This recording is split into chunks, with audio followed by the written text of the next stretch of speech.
Okay. I think tonight we'll go ahead and call this meeting to order. It's a special call meeting to establish our new board chairman and vice chairman. And we'll start it off with a moment of silence, and we start now, if you please.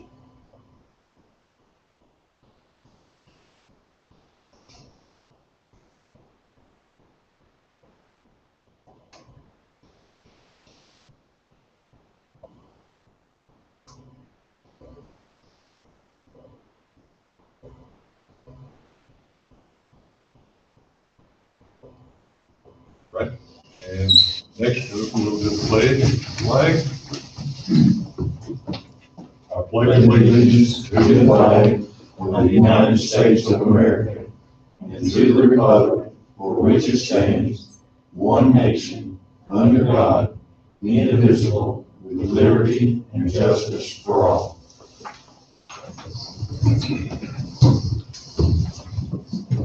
Okay, the next item on the agenda would be to adopt this agenda for tonight's board meeting, special call meeting. Do I hear a motion? Mr. Hurt makes a motion. Do I hear a second? I'll second. Mr. Browning makes a second. Discussion? Do I have a vote? All in favor? All were in favor. The next part of the number two, the next part of it is I will be taking motions for the selection for our new board chairman, and I'll open up for motions at this time. I make a motion that we select Jerry Browning as our board chairman. All right, we have a motion from Brother Dr. Jerry to be our next board chairman. Do I have a second? I'll second. Ms. Lamb, Dr. Lamb makes a second. Any discussion? No discussion? Let's vote. All in favor? All were in favor. Part three is the selection of the board vice chairperson. I'll open the floor up for motion. Do I hear a motion? I make a motion, Mike McQuarrie be vice chairman. A motion has been made by Dr. Browning for Mike McQuarrie to be the vice chairman of the board. Do I have a second? Second. Mr. Hurt makes a second. Discussion? All in favor? All were in favor. Now the next motion is the most important. Do I hear a motion to adjourn this meeting? So Mr. Hurt makes this motion to adjourn the meeting. Do I hear a second? Second. Brother Brown, make a motion to second. Any discussion? No discussion? Vote. All were in favor. The meeting is over. Short and sweet. And thank you for your support. I will do my best to be. And would you mind continuing with the other part? Just continue on with that. If you would, That would be fine with me as long as it follows the rules, and I see nothing in the rules that I know of that contradicts it.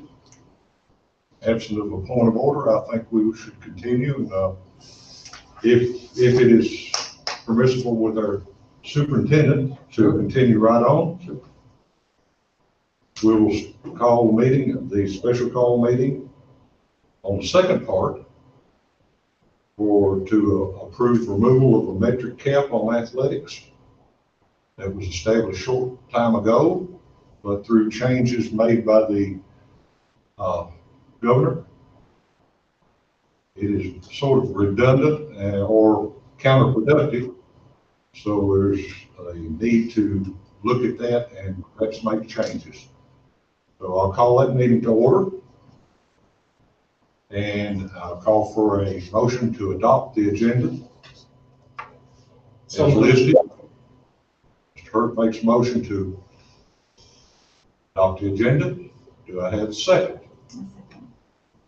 Ms. Arnold makes a Motion, or seconds motion, take that. This will take some getting used to. Davis. You're behind, Mike.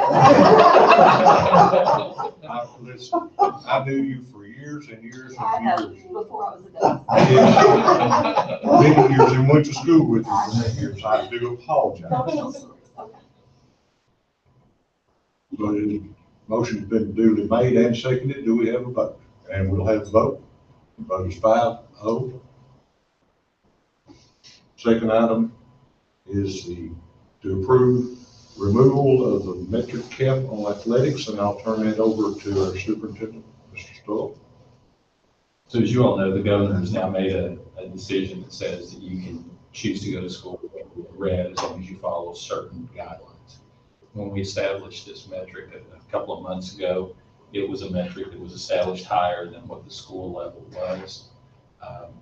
By removing this metric, you would now realign athletics with the schools, and you can make a decision about athletics moving forward without having a cap that was established at a 40 or a limit level at that point. So the recommendation that I have for you today is simply to vote to remove the cap that was established by the board. I believe it was in the October special call meeting, and allow us to use the current status of our athletes, our coaches, and our opposition in making a decision about whether a game could be played. So we've heard our superintendent's very good summation of what needs to be done. Is there any discussion? Need a motion? Don't need a motion? Well, we could discuss what he's said and then have a motion, or we can make a and then discuss either way. I make a motion that we approve the removal of the metric cap on athletics. Motion has been made by Mr. Hurt. Did I hear a second? I'll say. Brother Running has made a second. Any discussion, ma'am? I have a question. Mr. Dahl and I have talked about this, and I'd like to ask her, the athletic director. We talked about that if we're in the red, let's say of course, we don't have the cap now, but we're still in the red, and the opposing team, let's say they're deep in the red. And, the experience bowl camp, I think they've been way up in like 170 or something like that. Yes. If we're scheduled to play that team and we can play, but the other team, could we with this motion leave it up to the other team whether or not they want to play us, or how would you like to see that work? In conversations with the athletic directors at Lincoln, Boyle, Danville, and Danville Christian Academy, which is the teams in our district plus the KSD. Lincoln, Danville, and DCA are planning to play regardless of what the metric is. Okay. Boyle County has made some other moves. What we've talked about is limiting attendance based on those numbers, based on the incidents of red or whatever. Are we going to allow 4 fans for 5 players versus 2 the opponents? To allow 2 parents to attend or only 1? Is there a point that we need to think about not allowing any fans, just, if both teams are clear to play the game with the players? Is that a game plan you've got in place based on any particular situation? We've been talking, we're exploring some things. So I would hate to say that we have something definite. Oh, I understand that. Right. But yes, we've looked at attendance of fans based on some of these numbers or labels or colors, whatever. But I also think, I don't want to jump in here, Dave, but I also think it's very fair to say there will be a lot of collaboration between Mr. Hoskins and the AD for any school that we're playing. And whether that means us traveling to, or whether it means them traveling to our place. And to be quite honest with you, Mr. Hoskins dealt with the situation today about a potential game coming up at another venue, and basically said, the plan that you need to incorporate for this game to happen has got to be X. You know, because we've got to feel comfortable making sure that our kids are going to be involved in a safe situation. And I think it's also fair to say, these schools are just like us, when they are desperately needing their kids to participate. And the school said, absolutely, you know, that if that's what it's going to take to play this game, then we'll absolutely do that. Well, what if one more of their players is positive? And we're not playing. Well, will that mean they'll forfeit the game, or will it just be canceled? We will try to reschedule, and I think what the KHSAA is gonna look at the end of the season will be an RPI to determine season for the district. So if it's a district game, we'll look at rescheduling. If it's not, probably we won't look at rescheduling. Okay, so it won't be considered a loss for the team. So just a little context here for everybody to understand. Don't think that what we're saying is we're opening the gym up and anybody in the world can go. So we have restrictions that are still in place by Kentucky High School Athletic Association. We are not going outside of the venue. If we do anything, it would be to be a little bit more stringent than them. So based on the idea that you can have 15% capacity, we have made the decision, and most of the schools in our district have agreed to that, 4 tickets for a home player, 2 tickets for a visitor. That would allow us to stay within the 15% that we have the possibilities of bringing in. However, if we saw the numbers escalating, what we've also talked about then is going to a 2 and 1. 2 for us, 1 for the visitor. And the reason we stay with the 1 for the visitor is, let's say a kid comes and has an accident of some kind, tears up a knee, it would be nice to have a family member there to be able to intervene for that child's sake. However, if the numbers were at a spot that we were not comfortable with, as Mr. Hoskins said, our coaches have said we would rather play with no one there than cancel the game if we could keep from it. So if our kids were healthy, our coaches were healthy, then we could potentially have a situation where we had no fans. So what we're trying to structure here is something that gets progressively more limiting based on concerns that might be raised on the numbers. And that's what they were just talking about. We spoke to, Mr. Hoskins spoke to another team today, and they agreed to what we said would be a more appropriate number. And also for context purposes, that what the state has recommended is when you're looking at a number or a metric and making a decision, you're making a decision for a week, not for an individual day. In basketball, that's important because there are multiple games each week, as many as 3 games during the week, and you wouldn't want to be in and out and in and out on a reoccurring basis. So the idea is, and that's how some schools were continuing to go in the red back in the fall. They were making a decision on Thursday, and even if their numbers were bad the following week, they were going because they had based it on that. So the idea here is for people to know far enough in advance that you could make that decision. So a Thursday number that we received could impact the game on that following night on Friday, if depending on what the numbers were, or that Saturday. If the numbers were good on Thursday, we would be saying you could play all the way through until the next Thursday when we looked at the numbers again. So I just want you to know that that's the context of consistency that we were trying to get to. And I think I'll agree that I think that's probably the best way to do it, because the more you stipulate in a change, the more you have a chance of having to come back and correct everything you've done, like this past instance. So now, sometimes it seems to me that simpler is better, and this is a simple way to handle it. That they have it all planned out. They have a roadmap to go by. And it seems that it's consistent, which I think everything that we try to do in this ever-evolving time period is to be as consistent as we can, while at the same time we're being flexible enough to do what we need to do to get the job done. So We'll never be less restrictive than what the guidance is that we have to adhere to. I like the idea of, I guess for lack of a better term, situational awareness. And I think I hear the voices, concern here that we will monitor and make the best decisions that we very possibly can for our children and our community. I agree. Is Thursday the consistent day for each week that the decision will be So that was the date that the state had set Thursday? when they made the recommendation. The governor, when he said, make your decisions based on whether you're going to be virtual or in person, he said Thursday. So we did not randomly pull a Thursday. We're trying to get into the recommendations that we made. I read a lot of documents to try to make sure I was making the best decision, but the one that was probably not easy to read, but clearly you could understand it, the Kentucky High School Athletic Association's Phase 3 to try to get our kids back on the field. They have it written in such a way that there are required, recommended, and considered guidelines.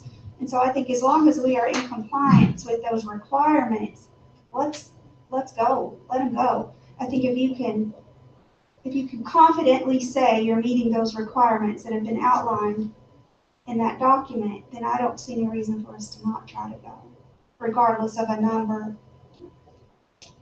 I agree.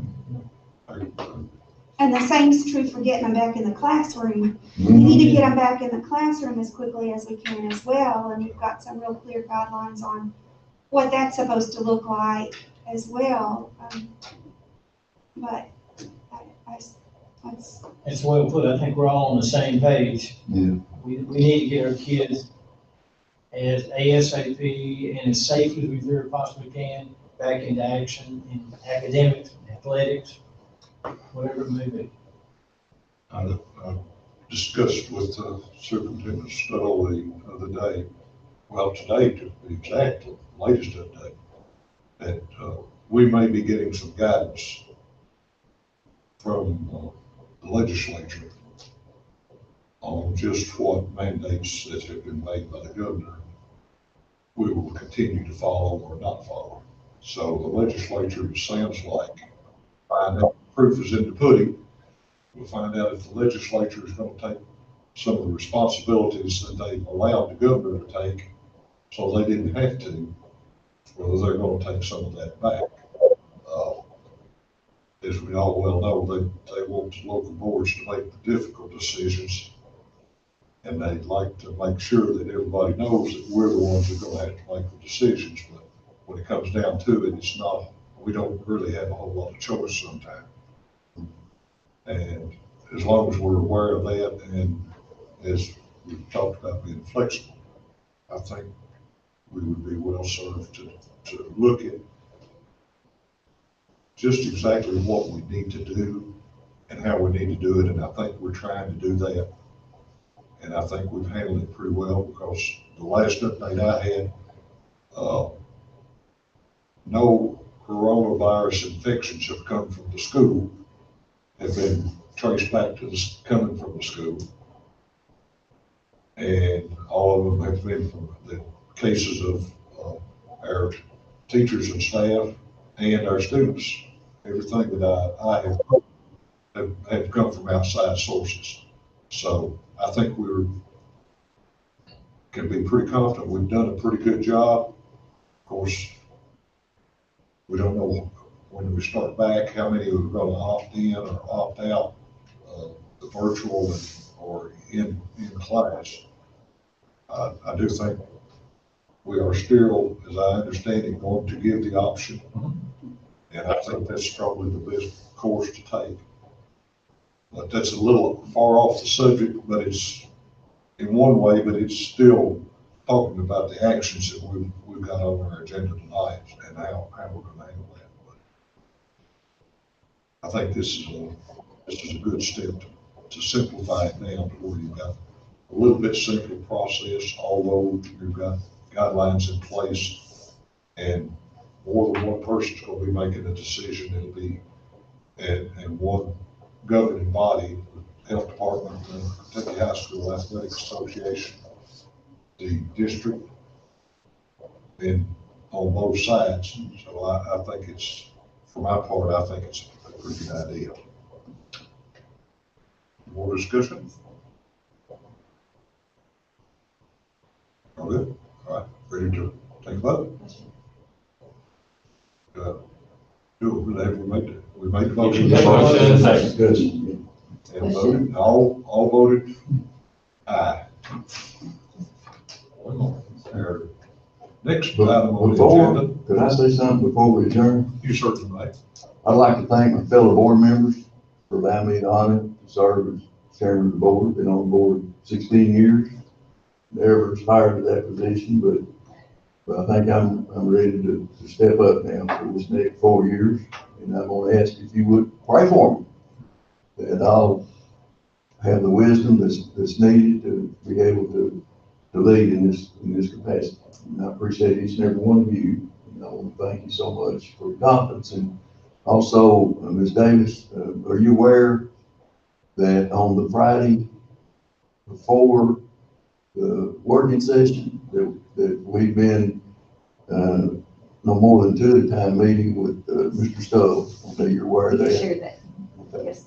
So, He's done a and good job initiating. Huh? He's done a good job at initiation. Yes, he has. And that, of course, the next board meeting, the working session will be on Tuesday. So thank you all so much. I appreciate it. All right, shall we move along? Any other comments? Next item on the agenda is adjournment. Do I hear a motion to adjourn this meeting? So moved. Dr. Lamb makes the motion. Do I hear a second? I'll second. Ms. Davis. Ms. Davis. Wait a second. Got it right, Mike.